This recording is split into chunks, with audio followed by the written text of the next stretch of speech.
Здравствуйте! В эфире информационный выпуск Амшейк Шара. Сегодня в программе.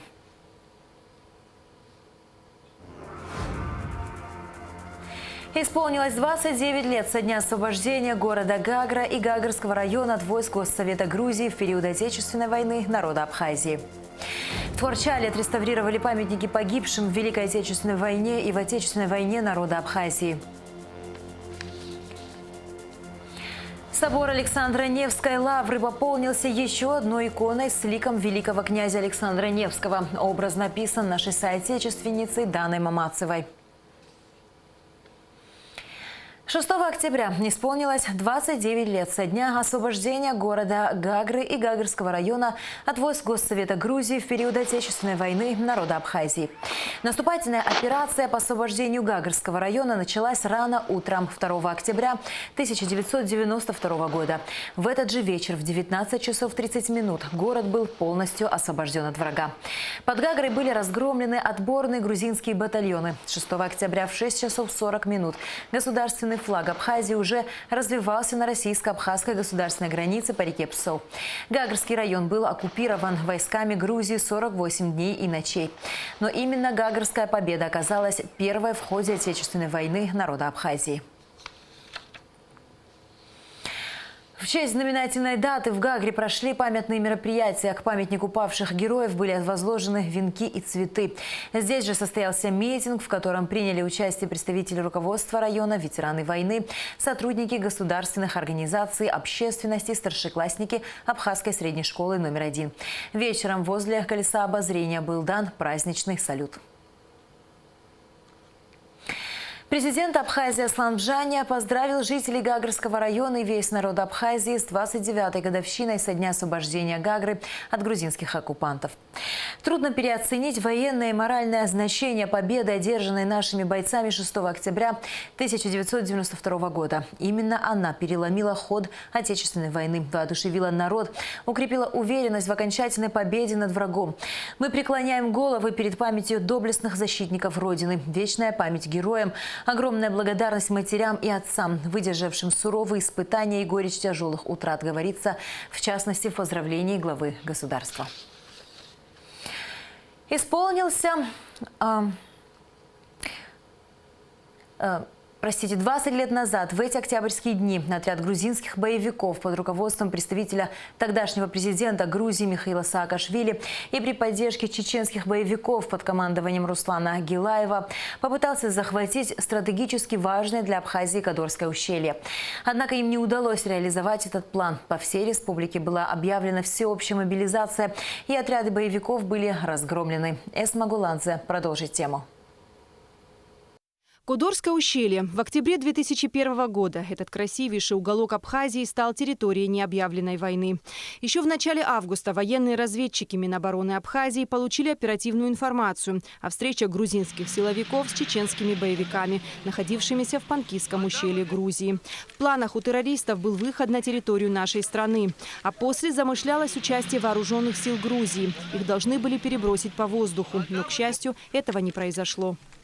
Мы выяснили, что проговаривался вопрос о выводе этих боевиков с Панкисского ущелья, что они войдут на территорию Абхазии. Курировал этот вопрос лично президент Республики Грузия. Он собирал силовиков, он ставил им задачи. В том числе он приглашал своего представителя в Кодорском ущелье и поставил задачу о том, что он должен был этих людей сопровождать. И его представитель с первого до последнего дня, его представитель находился вместе с этими подразделениями. Затем в результате уже более подробной информации мы узнали о целях этой группы, кто возглавляет эту группу. Оказалось, что группу численностью порядка 800 человек возглавлял в прошлом участник Отечественной войны в Абхазии, один из добровольцев, полевых командиров, это Гилаев, Руслан Гилаев. 20 лет назад Гарри Купалба был в числе офицеров Министерства обороны Абхазии, которые были задействованы в операции по уничтожению вооруженных бандитов. В конце сентября боевики на автомобилях Министерства обороны Грузии были доставлены в верхнюю часть Кодорского ущелья, которая на тот момент находилась под юрисдикцией грузинской стороны. Тем временем в вооруженных силах Абхазии была объявлена повышенная боевая готовность, а по республике – общая мобилизация.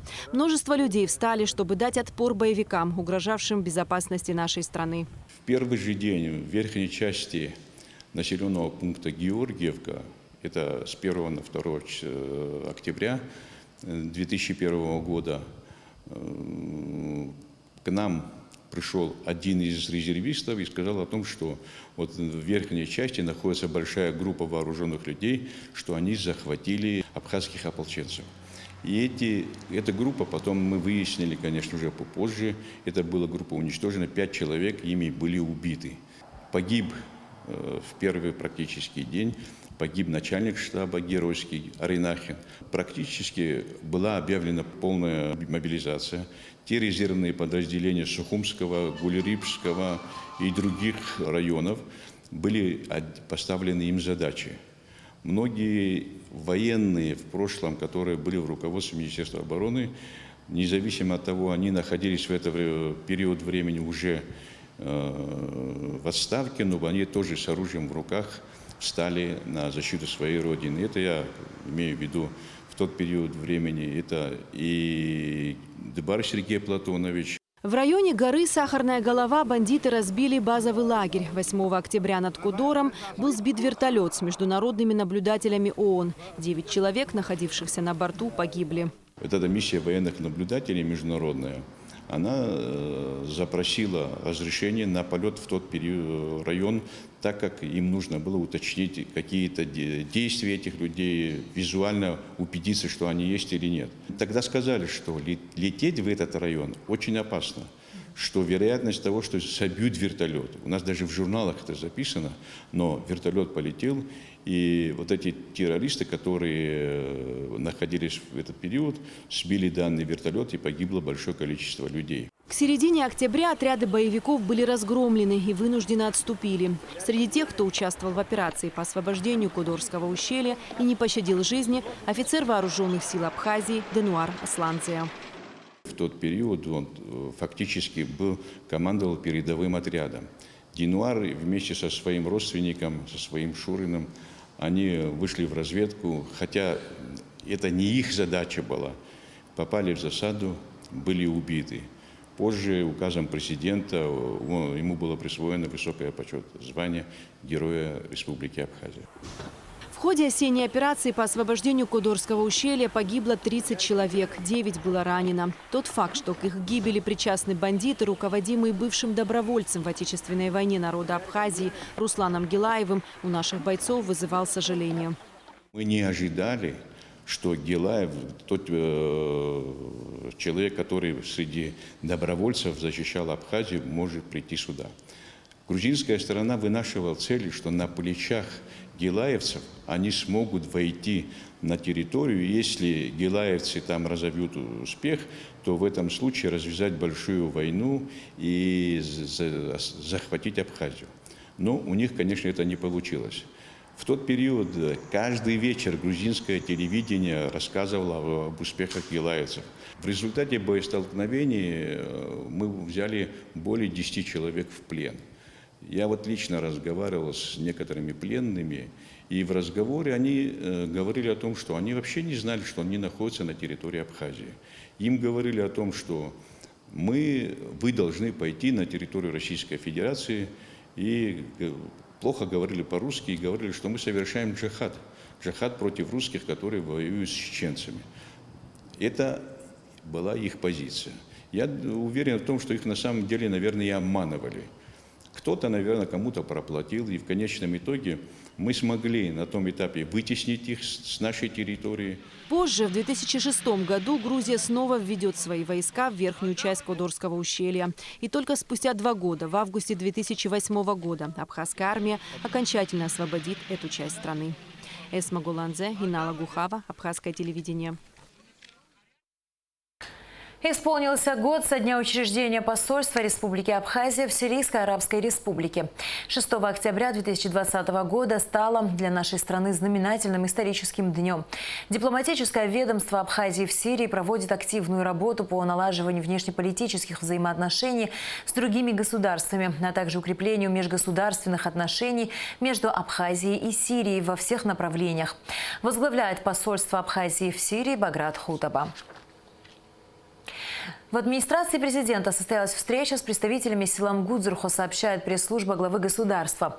Аслан Жаня принял делегацию из 4 человек. Во встрече участвовал руководитель администрации президента Алхас Квициня. На аллее героев в Кварчале отреставрированы памятники погибшим в Великой Отечественной войне и в Отечественной войне народа Абхазии. Стоимость работ составила 4,5 миллиона рублей. Все расходы взял на себя меценат Джумберт Кибучава. Репортаж Алики Трапш.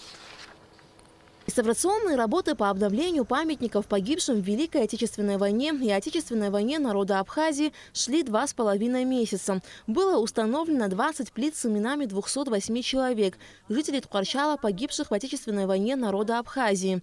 Также у мемориала погибшим в 1941-1945 годах установлена гранитная плита с выгравированными на нем именами 97 защитников Отечества. На месте захоронения погибших героев также установлено 45 гранитных плит. Имена павших на плитах выгравированы из жидкого сусального золота. Посоветовавшись с главой администрации, приняли решение изменить цветовую гамму мемориала, внесли черный цвет для улучшения контраста. Все имена и фамилии перенесли на черный гранит. И это и могилы, где ребят находятся, и общие списки ребят. И на стеле 41-45 тоже. В общем, вся стела 41-45 год была демонтирована и облицована заново. Кое-где, да, они уже попадали, не было видно имен, фамилий. И вот приняли такое решение полностью изменить. Все это перенесли, вот уже выгравировали на станках и покрыли золотом. Кроме того, обновлена плита с надписью у мемориала Отечественной войны народа Абхазии. Также у памятника первому президенту Владиславу Гардзенбо полностью обновили гранит и поменяли надписи. Стоит отметить, что весь рабочий материал был привезен из Индии. Реставрационные работы обошлись в 4,5 миллиона рублей. Буквально недавно к празднованию Дня Победы был произведен капитальный ремонт в данной аллее по инициативе нашего соотечественника, земляка Ткибучава Джумбера Леонтьевича. Это была его инициатива, он проявил там спонсорское свое участие. Ныне он работает в корпорации «Росатом». И по его инициативе, естественно, он вначале обратился в администрацию Ткварчальского района. Конечно же, мы были не против, потому что аллея героев уже давно была построена, она уже существует как минимум 10 лет и уже нуждалась в ремонте.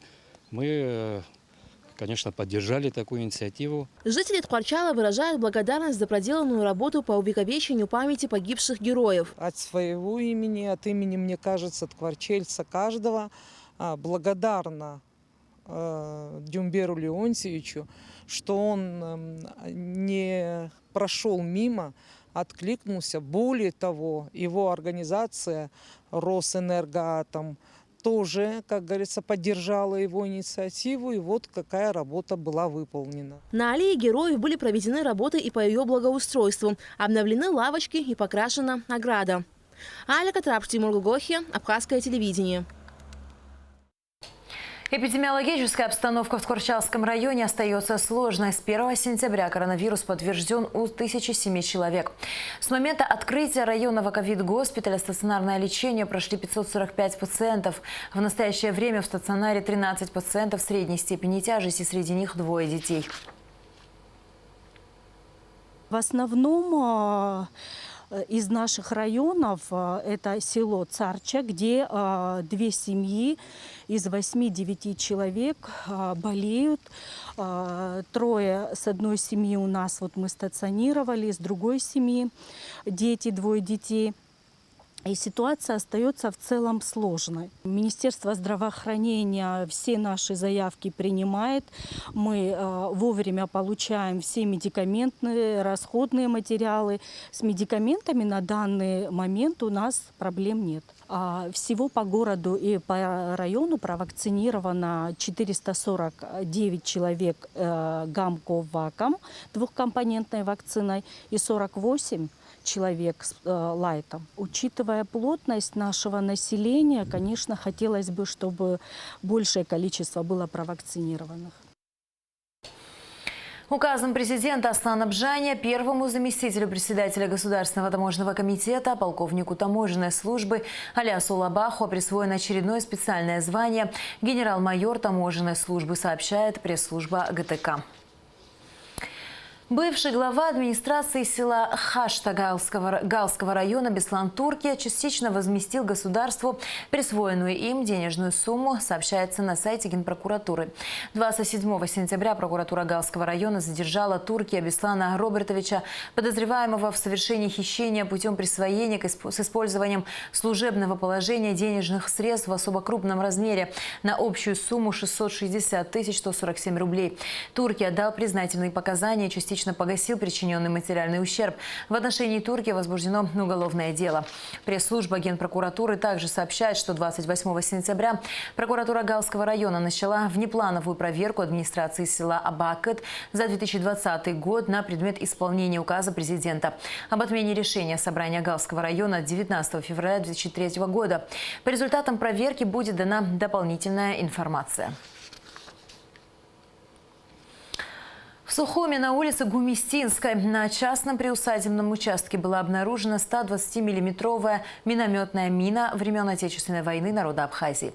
Сотрудники пиротехнического отдела МЧС прибыли по адресу и изъяли мину для дальнейшей ее утилизации, сообщает пресс-служба МЧС. Собор Александра Невской лавры пополнился еще одной иконой с ликом небесного покровителя Петербурга, великого князя Александра Невского, сообщает телеканал НТВ. Образ написан полгода назад и является дипломной работой выпускницы Санкт-Петербургской духовной академии нашей соотечественницы Даны Мамацевой и называется «Перенесение мощей из Владимира в Петербург». Этот исторический эпизод относится к первой половине XVIII века. Во знаменование своей победы над шведами в 1721 году Петр I повелел перенести мощи благоверного князя Александра Невского из Владимира в Петербург. Работа выполнена с соблюдением всех древних канонов и натуральными красками. Мы используем натуральные пигменты, древние, пишем на эмульсии с добавлением яйца и вина, то есть придерживаемся всего древнего. Андрея Рублева, Дионисия вдохновляемся, и получается такой образ. Государственный ансамбль народного танца «Кавказ» примет участие в международном фестивале национальных культур «Синегорье», который пройдет в Челябинске с 9 по 14 октября. Об этом сообщил руководитель ансамбля Арфилот Тарба. В программе представлены самые яркие и зажигательные номера. В данный момент артисты ансамбля усердно готовятся к предстоящим гастролям. В этом фестивале сейчас участвуют академический ансамбль из Дагестана «Лезгинка», участвует башкирский ансамбль имени Гаскарова, хор имени Пятницкого. Вот такие известные, хорошие академические коллективы участвуют. И впереди мы стоим, как из Республики Абхазия, государственный ансамбль народного танца «Кавказ» имени кандидата. В программе у нас начинается первый танец, это абхазский, потом идет адыгский, потом идет осетинский, девичий лирический танец, после девичьего горский танец, после горского аварский танец, дагестанский. После аварского идет там танец, соло исполняет парень с кинжалами, один он танцует. После этого идет старинный абхазский танец, поединок есть танец. После поединка ритмы гор на ударном инструменте. Проводим ежедневные репетиции, мы выкладываемся, мы отдаемся на 100%, потому что гастроли для нас это очень ответственно, потому что мы будем показывать перед другими народами нашу самобытность в танцах, демонстрируем нашу культуру, частично наш менталитет.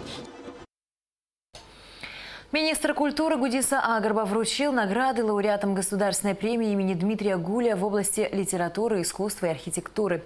Лауреатами Государственной премии имени Дмитрия Гуля стали Белла Барциц за серию публицистических работ, посвященных жертвам сталинских репрессий в Абхазии, сборник «Пепелище Абаата», Беслан Касланзе и Светлана Шаменкова за восстановление Новоафонской средней школы, Денис Чачхалия за сборник «Поэзия отражений». Государственная премия имени Дмитрия Гуля в области литературы, искусства и архитектуры вручается каждые 3 года.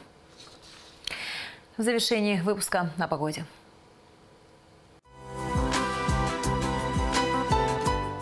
По сообщению Гидрометцентра, в четверг, 7 октября, в Абхазии ожидается переменная облачность без осадков. Температура воздуха ночью 10-15, днем 14-19 градусов. Температура морской воды 21 градус.